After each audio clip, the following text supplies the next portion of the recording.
Apakah qadar itu bisa dirubah atau dia sudah ketetapan yang mutlak yang tidak bisa diperbaharui lagi? Maka pendapat ulama ahlu sunnah, dan ini adalah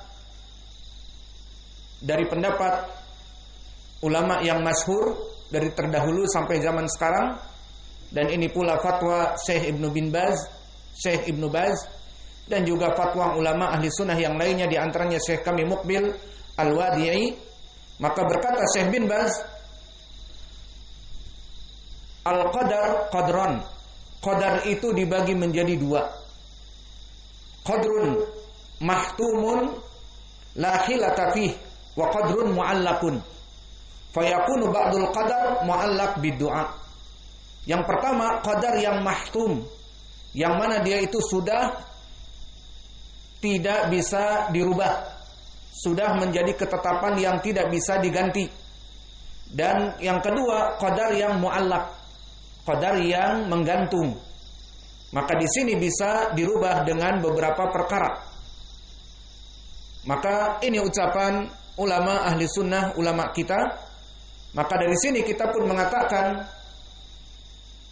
bahwa al-qadar terbagi menjadi dua. Pertama, al-qada al-mubram, yakni qada ataupun qadar yang sudah menjadi ketetapan Allah.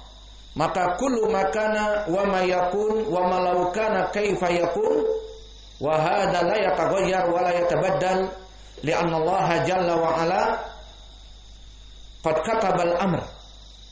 Maka yang pertama, qadar yang tidak bisa dirubah, karena Allah jalla wa ala telah menetapkannya di lauh mahfuz. Abu Talib akan mati dalam keadaan kesyirikan, meskipun keponakannya Nabi. Dan Abdullah, bapaknya Nabi Muhammad, dan Aminah, ibunya Nabi Muhammad, mati dalam keadaan kesyirikan, padahal anaknya seorang nabi terakhir yang paling mulia dari para nabi yang lain. Dan begitupun Ibrahim mencintai bapaknya, dan bapaknya pembuat patung berhala, dan tidak mau ikut kepada Ibrahim untuk meninggalkan paganisme, menyembah patung berhala. Dan begitupun iblis, di saat diperintah oleh Allah agar antas juda li Adama, maka seluruh para malaikat fasajadu illa iblis, seluruh malaikat sujud kecuali iblis, aba wastakbara, yang mana dia enggan dan kibr, sombong,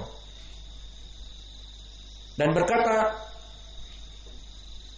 anta khalaqtani min narin wa khalaqtahu min tin, di mana kamu wahai Allah menciptakan Adam dari tanah dan engkau menciptakan aku dari api.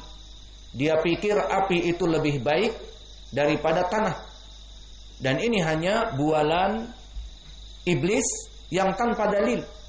Tidak pernah dia memeriksa di laboratorium tentang zat tanah dan zat api, sampai dia mengatakan aku lebih baik daripada Adam.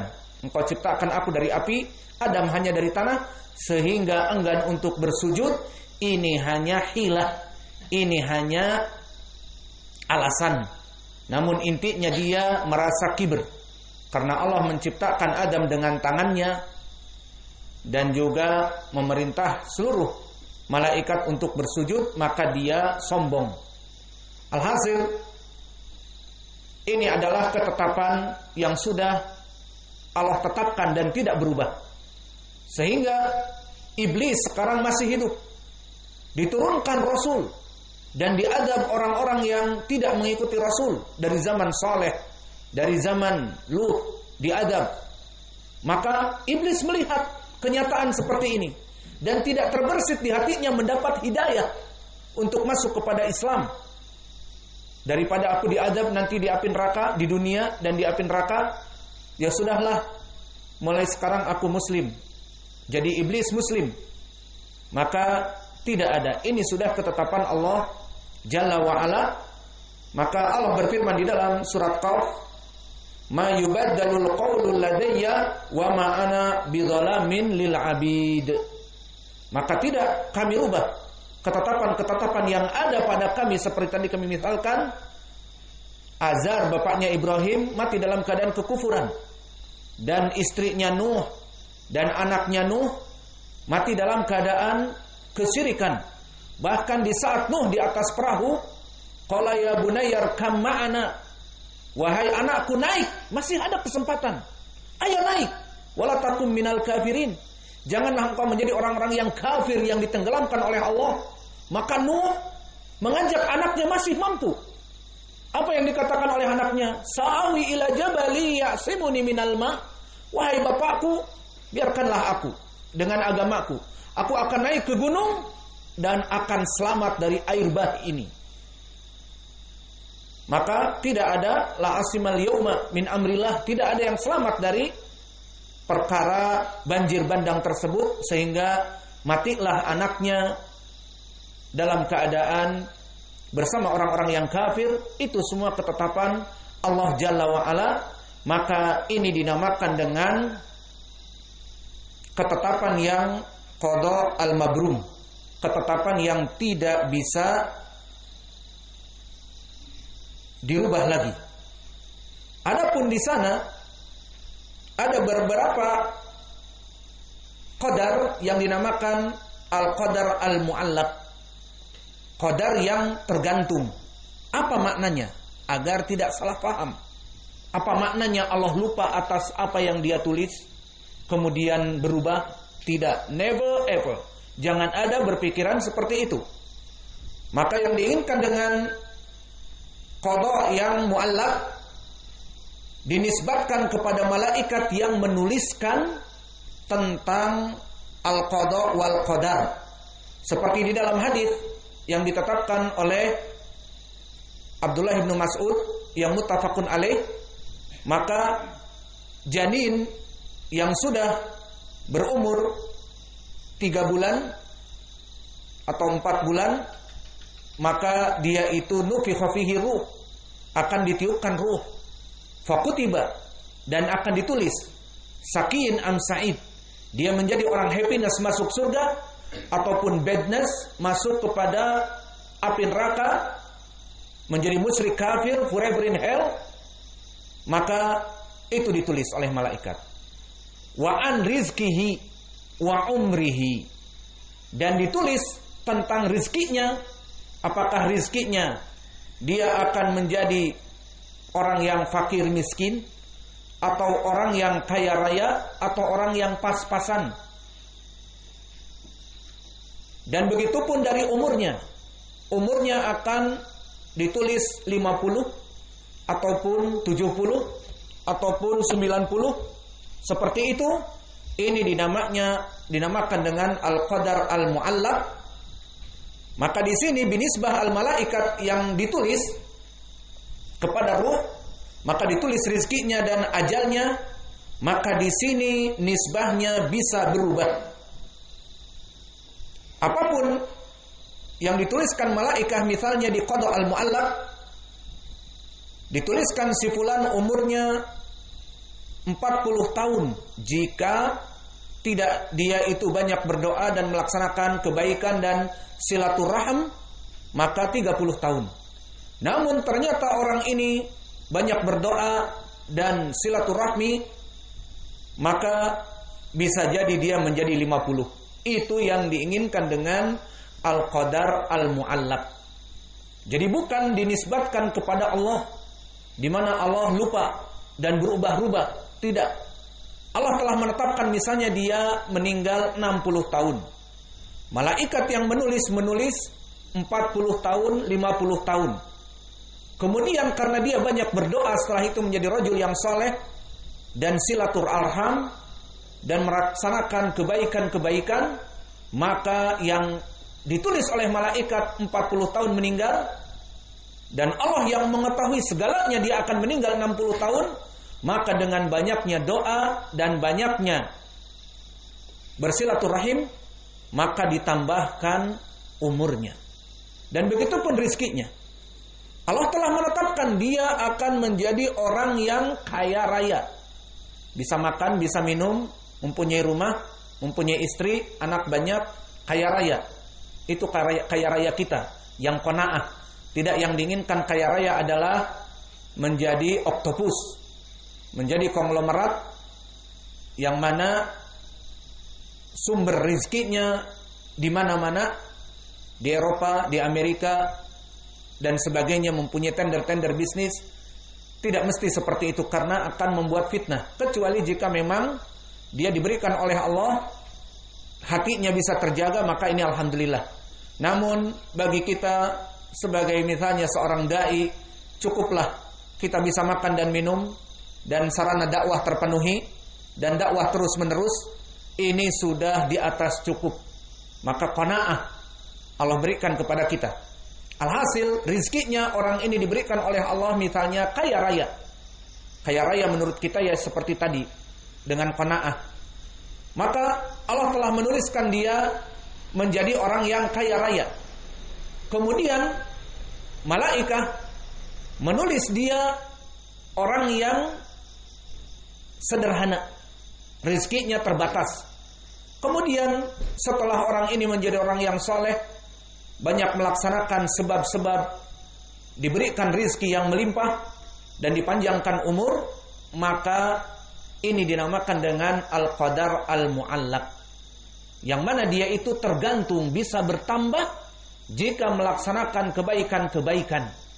Ini yang diinginkan dengan al-qadar al-mu'allaq. Dan ini tidak kontradiksi dengan qadar yang Allah sebutkan tadi di dalam ayat Al-Quran, dan juga dengan pencatatan malaikat, tidak kontradiksi.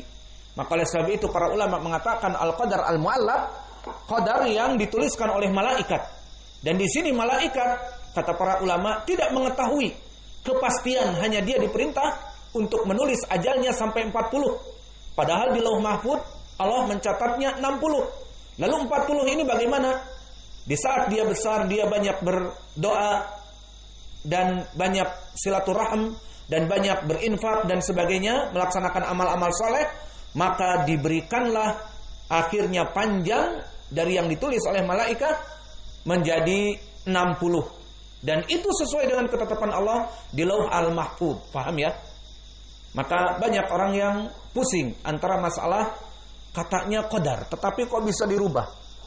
Maka kita katakan, mana pendalilan bahwa qadar itu bisa dirubah? Dan bagaimana dengan ucapan Allah yang disebutkan di dalam surat Qaf tadi, di mana Allah berfirman, "Mayubaddalul qawlu ladayya wa ma ana bidzalamin lil abid."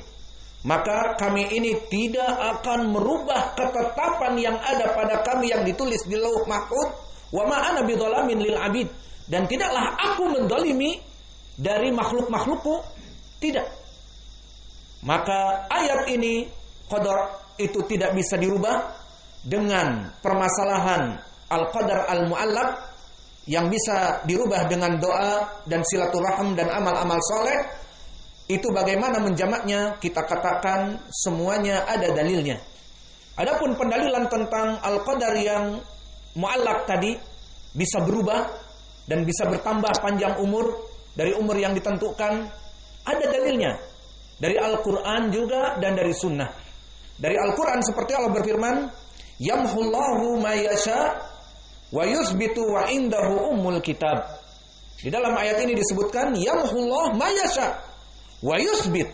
Maka qadar itu Allah menentukan untuk menghapus dari qadar yang ditetapkan dan menambah dan menetapkan, tidak ada yang berubah.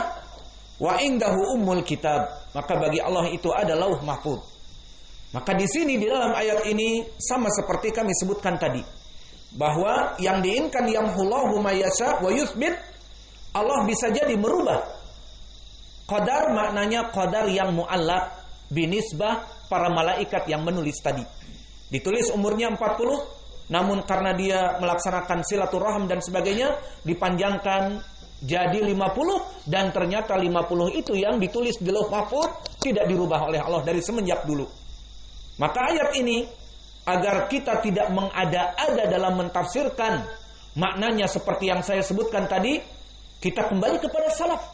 Maka manhaj Ahlus Sunnah wal Jamaah As-Salafiyah yang kita berada padanya di manhaj yang hak ini, kembalikan pemahaman siapa ayat ini.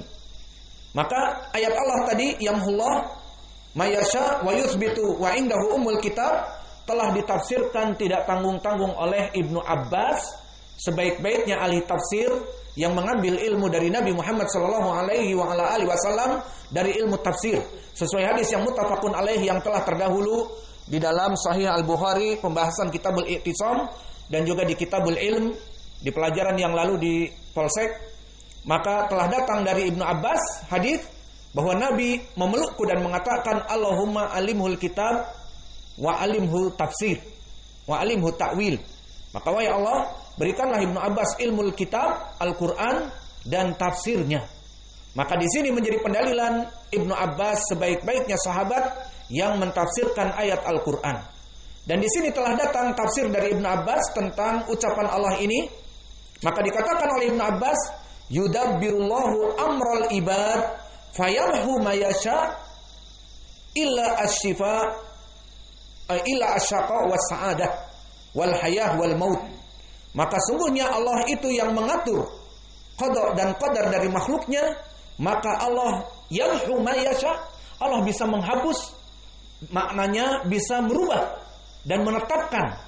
Maka perkara-perkara yang tidak bisa dirubah seperti dia akan mati dalam keadaan husnul khotimah ataupun su'ul khotimah, ataupun dia itu saqi, penduduk api neraka, ataupun sa'id, happiness, penduduk surga, ataupun dia itu mati ataupun tidak, itu sudah jadi ketetapan Allah.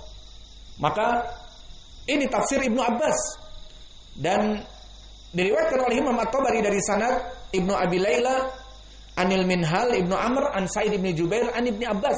Semua rijalnya thiqat kecuali Ibnu Abi Layla, dia itu adalah Muhammad Ibnu Abdurrahman Ibnu Abi Layla. Maka dia sayyi'ul hifdz, hafalannya rusak. Namun telah datang jalan yang lain dari jalan Al-Hajjaj haddatsana Hammad an Sulaiman At-Taimi an Ikrimah an Ibnu Abbas. Maka dari dua sanad ini bisa menjadi al-hujjiyah, bisa menjadi khobar yang bisa diambil pendalilan karena datang dari dua jalan. Disebutkan tafsirnya kata Ibnu Abbas, qala kitabun yamhu minhu mayasa wa yuthbit. Maka qadar itu ada dua kitab. Pertama, kitab yang bisa dirubah-rubah, dan yang kedua ketetapan yang abadi, wa indahu ummul kitab, dan Allah mempunyai lauhul mahfuz.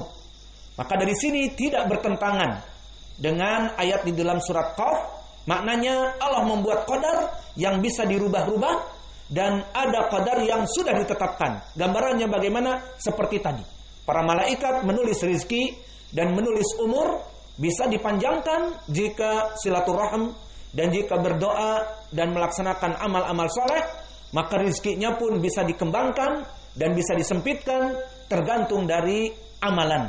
Ini al-qadha yang mu'allaq. Pendalilannya dari Al-Quran dengan tafsir tidak tanggung-tanggung Ibnu Abbas yang bisa menjadi hujiyah datang dari dua jalan.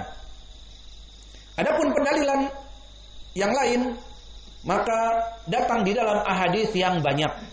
Di antaranya hadis yang diriwayatkan oleh Anas bin Malik muttafaqun alaih. Berkata Rasulullah sallallahu alaihi wasallam, "Man sarrahu an yubsata lahu fi rizqihi au yunsa'a lahu fi athrihi falyasil rahimah." Ini juga pendalilan hadis.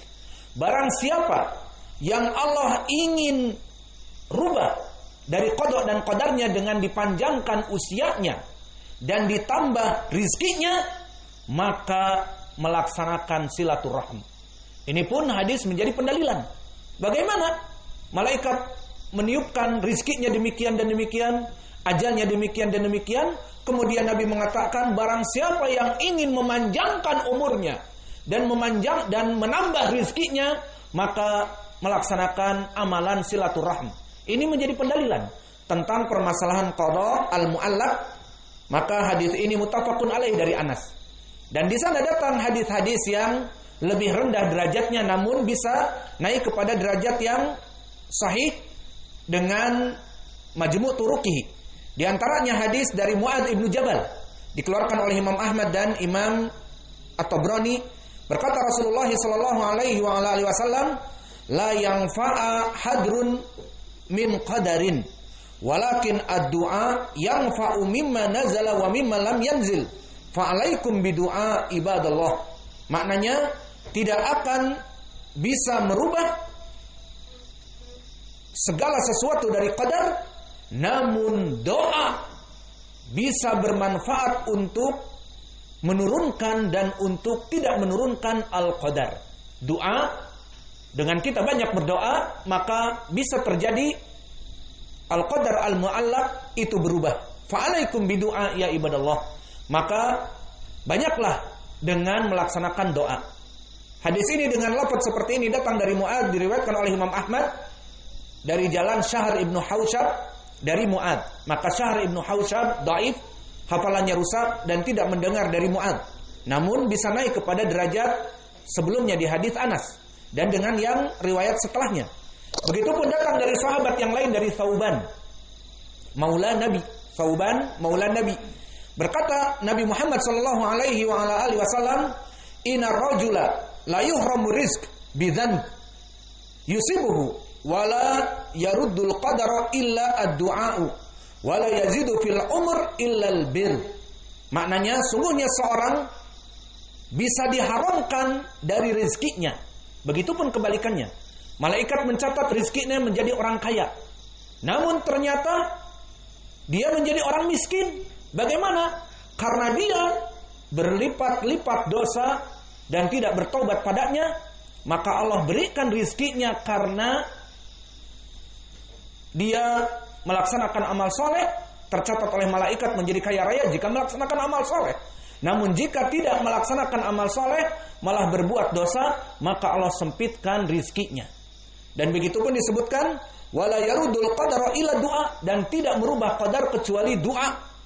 Wala yazidu fil umur illal bir, dan tidaklah umur itu bisa bertambah dari ketetapan yang ditakdirkan dengan albir, maknanya dengan silaturahim dan kebaikan-kebaikan yang lain. Maka hadis ini datang dari Thauban dari jalan Abdullah ibni Abil Jaid.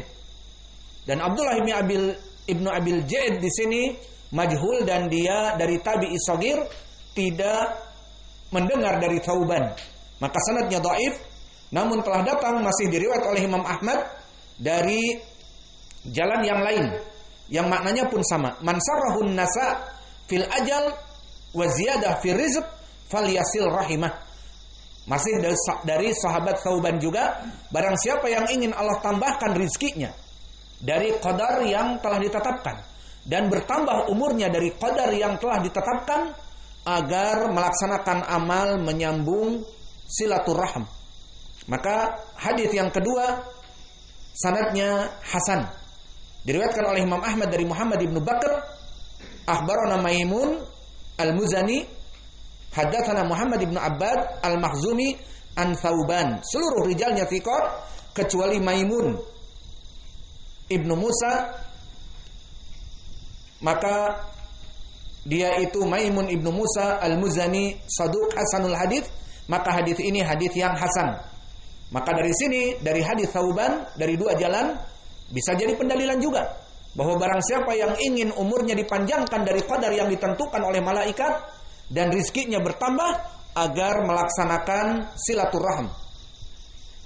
Maka dari jalan hadis-hadis ini yang sahih, mulai dari hadis Anas yang muttafaqun alaih, dan hadis Mu'ad yang dhaif karena Syahr ibnu Hausyab, dan hadis Thauban yang datang dari dua jalan yang semuanya sahih, dan juga ayat Allah Jalla wa Ala, yamhullahu ma yasha wa yuthbitu wa indahu umul kitab, dan ditafsirkan oleh Ibnu Abbas bahwa Allah mempunyai dua kitab, satu yang bisa dirubah-rubah dan ditambah-tambah dari ketetapan qadar, dan satu sudah ditetapkan dan dia umul kitab, maknanya lauhul mahfuz. Dari sini bisa kita simpulkan dari pertanyaan tadi, apakah qadar bisa berubah? Jawabnya, jika qadar yang diinginkan di lauh mahfuz, maka dia tidak bisa berubah. Namun tidak ada yang mengetahui rahasia ini. Sehingga tiba-tiba kita mengetahui si fulan mati dalam keadaan kesyirikan. Ya sudah, berarti di Lauh Mahfuz Allah menuliskan dia dalam keadaan kesyirikan. Padahal dia dulu teman salat berjamaah dan mengaji. Kemudian dia murtad, menikah dengan artis Nasoro, ikut dengan artis Nasoro tersebut, kemudian mati dalam keadaan agama Nasoro. Bagaimana ini? Kita katakan ini qada dan qadar yang mabrum, yang tidak bisa dirubah.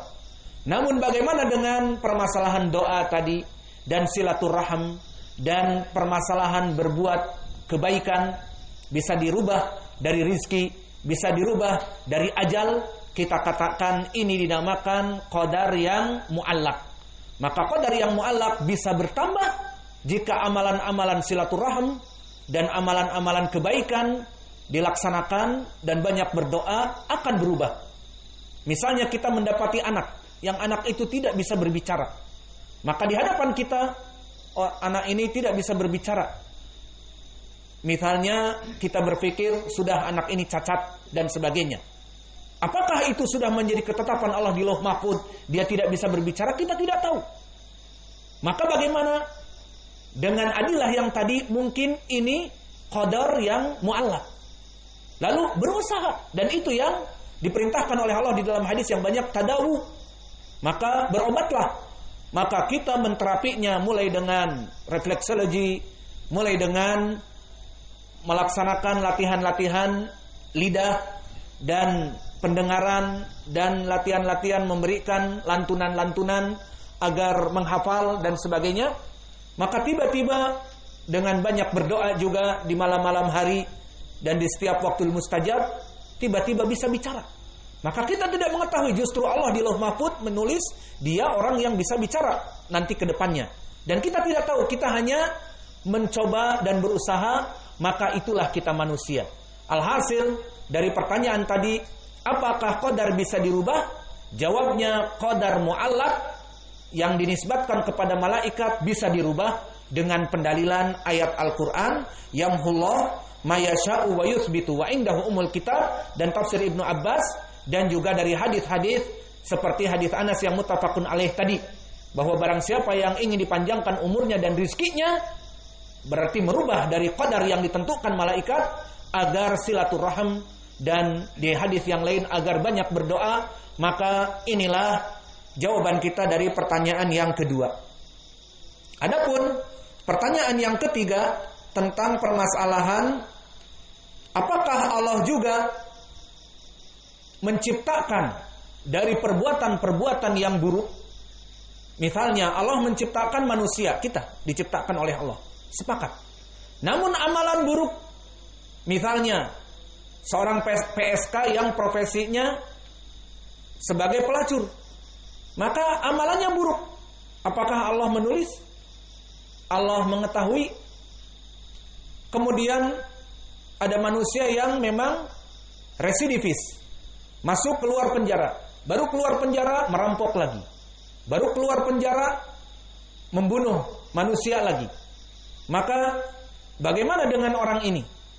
Apakah Allah menciptakan amal-amalnya? Dalam permasalahan seperti ini,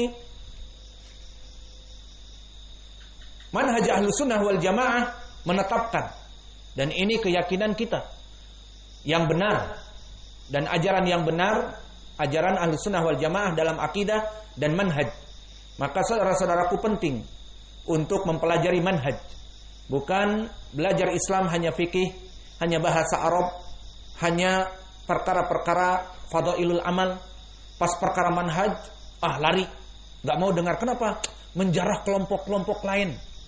Jadi setiap kami datang, dijarah Ikhwanul Muslimin, dijarah Jamaah Tabligh, dijarah dai-dai melempem katanya, dijarah kelompok ini dan kelompok itu. Itulah nasihat dari Nabi, ad-dinu nasihah. Dan dulu para ulama sangat mementingkan pelajaran-pelajaran seperti ini, karena ibadah-ibadah seseorang yang tadinya salat dan sebagainya, bisa jadi dia menjadi kelompok ahlul bid'ah karena tidak mempelajari manhaj. Maka oleh sebab itu, di sini pelajaran-pelajaran seperti ini penting. Maka ini gambarannya. Dalam permasalahan soal tadi, kelompok sesat berpendapat lain, kelompok ahlu sunnah berpendapat lain. Maka di sini kita dalam soal jawab manhajiyah dan sebagainya menjelaskan mana akidah yang benar. Kalau kita misalnya tidak peduli dengan perkara seperti ini, mungkin kita mengambil pendapat kelompok yang sesat. Akhirnya keyakinan kita sesat. Akhirnya menjadilah pemahamannya selain dari pemahaman ahlu sunnah dan masuk kepada pemahaman ahlul bid'ah dan masuk kepada hadis. Kaum muslimin terbagi menjadi 73 golongan, kulluha finnar illa wahidah. Semuanya di api neraka kecuali satu. Siapa yang satu? Ma'ana alaihi wa ashabi. Ini yang selamat. Maka kembali kepada permasalahan al-qada wal qadar. Menurut manhaj ahli sunnah wal jamaah, apakah Allah menciptakan makhluk beserta amalannya meskipun buruk, meskipun baik, ataupun hanya makhluk dan amalannya tergantung dari makhluk tersebut? Kelompok ahlul bid'ah mengatakan Allah hanya menciptakan makhluk. Jadi menciptakan manusia saja dan jin.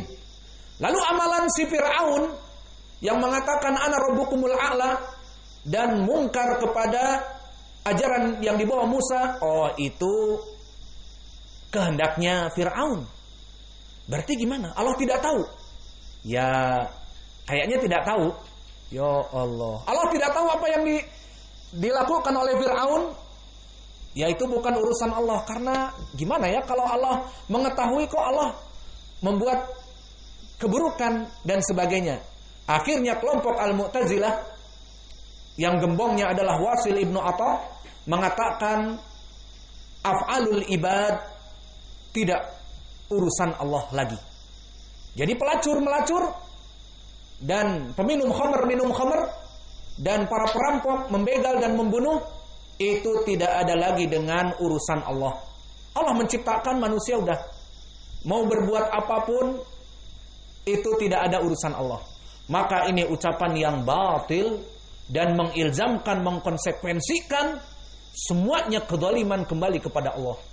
Seperti misalnya Abu Thalib di hadis yang kita lewati di pelajaran salah satu usul bahwa dia akan kekal di api neraka dan paling ringan adabnya. Di hadis yang diriwayatkan Ibnu Abbas, diriwayatkan oleh Imam Muslim, inna ahwana ahlan nar adaban yaumal qiyamah li ammi Abi Thalib tudau ala rijlihi jamratun minan nar yubla minhu dimaguh. Adab yang paling ringan diberikan oleh Allah kepada pamanku, diberikan di kakinya jamrah, kerikil dari api neraka, badannya utuh menggelegak, membuncah otaknya terus menerus, forever in hell. Maka kita bisa bersuudzon kepada Allah dari pemikiran sesat tadi. Berarti Allah mendolimi Abu Thalib. Kenapa? Karena bagaimana? Allah tidak tahu menciptakan Abu Thalib saja, Abu Thalib mati kafir, kemudian Allah mengadabnya. Alhasil, pemikiran ini pemikiran sesat. Maka bagaimana kebayang jika kaum muslimin tidak mau belajar tentang manhaj, pengennya fikih, pengennya bahasa Arab, pengennya masalah ilmu-ilmu yang lain, kemudian masalah manhajiyah lari karena mencela-cela kelompok Islam, maka bisa dia mengambil ilmu seperti ini salah karena tidak mempelajari masalah ini. Maka permasalahan ini menurut manhaj ahlu sunnah, manhaj yang benar, firqah yang selamat, yang dikatakan oleh Nabi satu yang selamat 72 di api neraka. Apa itu? Allah khalaqa al-ibad wa af'alul ibad. Allah khalaqal ibada wa af'alal ibad. Maka Allah menciptakan manusia dan menciptakan perbuatan-perbuatannya. Awas. Mana pendalilannya? Allah berfirman banyak di Al-Quran. Di antaranya di dalam surat As-Saffat, wallahu khalaqakum wa ma ta'malun. Allah menciptakan kalian seluruh jin dan manusia dan menciptakan apa yang akan kalian perbuat. Sehingga Allah melihat dan mengetahui si fulanah menjadi pelacur malam ini. Dan Allah mengetahui si fulan akan melaksanakan pembegalan, perampokan, pendoliman, pembunuhan malam ini. Allah mengetahui. Bukan Allah menciptakan dan meninggalkan begitu saja. Dan di dalam ayat yang lain juga Dzalikumullah rabbukum khaliqu kulli syai'. Maka dialah Allah Rabb kalian, menciptakan kulli syai', segala sesuatu. Lafaz kulli di ilmu usul memberikan makna umum. Maknanya perbuatan yang baik dan perbuatan yang buruk. Dan Allah menciptakan juga di dalam surat Al-Furqan, wa khalaqa kulla syai'in faqadarahu taqdira. Maka Allah menciptakan segala sesuatu, manusia dan amal-amalnya, dan Allah menjadikan takdir pada setiap manusia bermacam-macam. Dan Allah juga yang paling dekat di dalam surat Al-Qamar, inna kulla syai'in khalaqnahu biqadar. Bahwa segala sesuatu diciptakan dengan qadarnya. Maka ini pendalilan di dalam ayat Al-Quran, baik secara umum, dengan lafaz-lafaz umum, Allah menciptakan segala sesuatu, kulla syai'in, dan juga yang spesifik di dalam surat As-Saffat tadi, wallahu khalaqakum wa ma ta'malun. Maka Allah menciptakan kalian dan menciptakan yang kalian amalkan. Ini pendalilan di dalam Al-Quran. Dan pendalilan di dalam hadis telah datang dari Hudzaifah ibnul Yaman. Berkata Rasulullah sallallahu alaihi wa ala alihi wasallam, "Innallaha khaliqu kulli sani'in wa sun'atihi."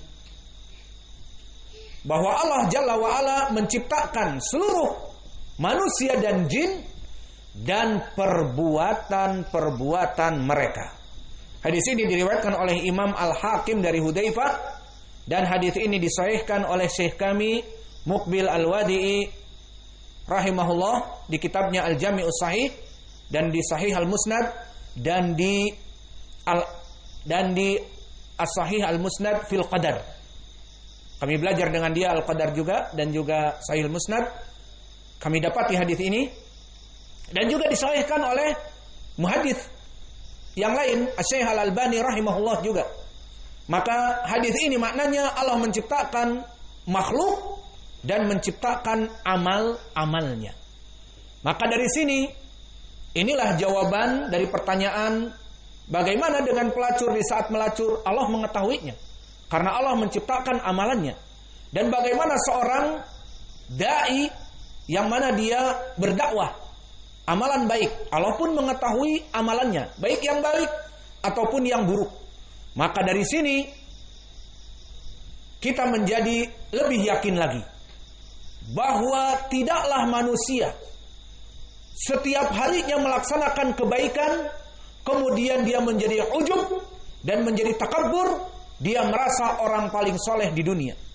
Mulai dari ba'dal fajr dia salat berjamaah, kemudian murajaah Al-Quran, kemudian mengajar, kemudian istirahat dan membahas, nanti ba'da zuhur mengajar, kemudian kembali murajaah, nanti ba'dal asar mengajar, nanti murajaah. Kalau bertepatan waktu Senin dan Kamis berpuasa, dan malam-malamnya melaksanakan sholat malam misalnya.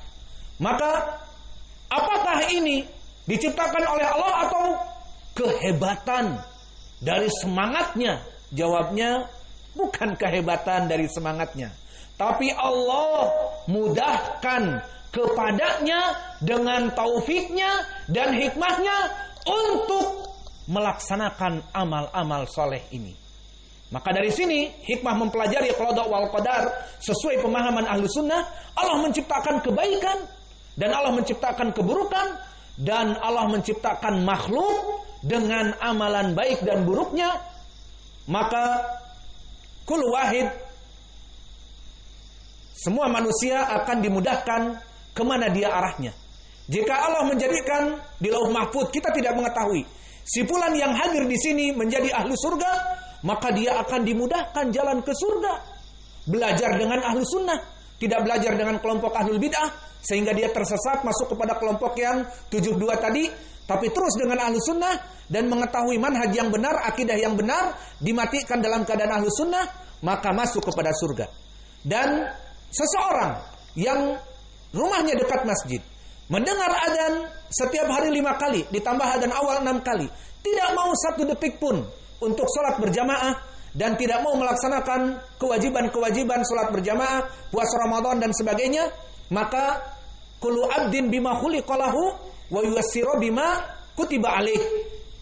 Allah akan memudahkan di Lauh Mahfuz dia tertulis penduduk neraka, maka Allah mudahkan kepadanya jalan kepada api neraka sehingga tidak ada kezaliman. Bagaimana Abu Thalib pamannya Nabi yang dicintai oleh Nabi dan dia mencintai Nabi, tadi disebutkan di hadis Ibnu Abbas, kekal forever in hell meskipun seringan-ringannya adab. Maka lihat tarikhnya, dia mengetahui bahwa Nabi Muhammad itu Nabi, namun dia tidak mendapatkan hidayah karena mujalasatin su, duduk dengan Abu Jahal, Abu Lahab, dan Abu Muawiyah, Abu Sufyan, dan begitu pun dengan gembong-gembong Quraisy yang lain. Maka disebutkan oleh para ulama, dari penyebab Abu Thalib tidak mendapatkan hidayah karena perbuatannya. Apa? Tidak mau duduk dengan Nabi dan menimba ilmu, tetapi duduk dengan sanadid Quraisy. Bahkan di hadis meninggalnya Abi Thalib yang muttafaqun alaih dari Musayyib ibni Hazm, di saat dikabari Abu Thalib sekarat, Nabi bergegas mendakwahi yang terakhir kepada pamannya, ya am, qul la ilaha illallah kalimatun uhajjulaka biha indallah. Wahai pamanku, katakanlah la ilaha illallah, dengan kalimat ini aku jamin kamu selamat dari api neraka. Apa yang diperbuat Abu Thalib? Di sebelahnya ada Abu Jahal, di sebelahnya ada Abdullah ibnu Abi Umayyah. Kedua gembong ini pada saat itu gembong kesyirikan, mengatakan kepada Abu Thalib, ya Abu Thalib, atarghabu an millata Abdul Muthalib, kalimat solidarnos. Maknanya mereka saling mencintai dan saling solidaritas. Wahai Abu Thalib, selama umurmu dengan kami duduk di majelis-majelis kelompok kufar Quraisy ini, kemudian di akhir hayatmu kamu akan ikut Muhammad mengatakan la ilaha illallah, mana solidaritas kita? Itu maknanya. Maka akhirnya Abu Thalib melirik kepada Nabi Muhammad yang mengatakan qul la ilaha illallah. Akhirnya melirik lagi kepada saudara kentalnya, the old friend, teman terdekatnya, teman nongkrong di dari Nadwa bersama gembong Quraisy melaksanakan kesyirikan, mengatakan ucapan seperti itu. Kamu mau meninggalkan agama kami, mengikuti keponakanmu di akhir hayat, dan di sepanjang hidup kamu bersama kami, di akhir hayat kamu meninggalkan kami. Maka akhirnya disebutkan di hadis, wa aba an yaqula la ilaha illallah. Enggan untuk mengatakan la ilaha illallah, lebih memilih agama Abdul Muthalib dan lebih memilih rasa solidarnos, takut keduanya itu marah. Enggan. Maka disebutkan oleh para ulama, penyebab Abu Thalib tidak mendapatkan hidayah dan forever in hell, tidak menerima hidayah Nabi, karena mujalasatin su. Maka ya ibadallah, hati-hati, selektif dalam mencari teman. Jangan teman kita orang-orang yang melempem, orang-orang yang di sini senang, di sana senang. Tidak apa-apa, semua ustadz sama. Di sini mengajak kepada jihad ikhwaniyin, yang di sana mengajak kepada kezuhudan sufiyah, dan di sini mengajak kepada baiat syiah, dan di sini mengajak kepada baiat kepada imamnya LDI dan sebagainya. Semuanya sama, kan mengucapkan la ilaha illallah. Awas dari ucapan seperti itu. Selektif mencari teman. Abu Thalib pamannya Nabi, keponakannya adalah Rasul, tidak masuk Islam karena salah memilih teman. Apalagi kita. Maka kita tutup pelajaran kita dengan permasalahan tadi, bahwa Allah yang menciptakan manusia dan menciptakan makhluknya. Sehingga seluruh amalan baik kita bukan hasil semangat kita, bukan hasil karena keilmuan kita dan rasa takut kita kepada Allah, itu bukan. Tetapi apa? Allah mudahkan jalan kita kepada kebaikan. Maka oleh sebab itu, di sini tidak ada di antara kita yang ujub, di mana berpikir setiap hari kita melaksanakan menuntut ilmu, berdakwah, menuntut ilmu, terus ibadah. Tidak. Tapi apa? Bersyukur karena Allah memudahkan kepada kita dan banyak berdoa, seperti hadis yang diriwayatkan oleh Imam Abu Daud dari Mu'adz bin Jabal. Di setiap tasyahud akhir kita, maka kadang-kadang saya menjaharkan, ataupun di sujud kita di akhir dari salat, fi kulli duburi salat, tafsirnya masih di dalam salat tapi sebelum salam. Dan setelah pun tidak apa-apa, semuanya benar, yang rajih insyaallah seperti itu. Maka disebutkan Allahumma a'inni ala dzikrika wa syukrika wa husni ibadatik. Apa maknanya? Wahai Allah, a'inni, bantulah aku dalam mensyukurimu dan berzikir kepadamu dengan mudah dan melaksanakan amal-amal soleh, beribadah kepadamu, berbuat baik kepadamu. Ini doa kita kepada Allah. Apa dalilnya di sini? Bahwa Allah yang membuat kebaikan, sehingga kita meminta kepada Allah, mudahkan aku wahai Allah kepada kebaikan kepadamu, mengingatmu, mensyukurimu, dan juga melaksanakan ibadah kepadamu. Ini pun menjadi hadis, pendalilan hadis Mu'adz ini, bahwa Allah menciptakan manusia dan perbuatan baiknya juga perbuatan buruknya. Maka inilah yang bisa kita jawab dari 3 pertanyaan tentang permasalahan al-qadar.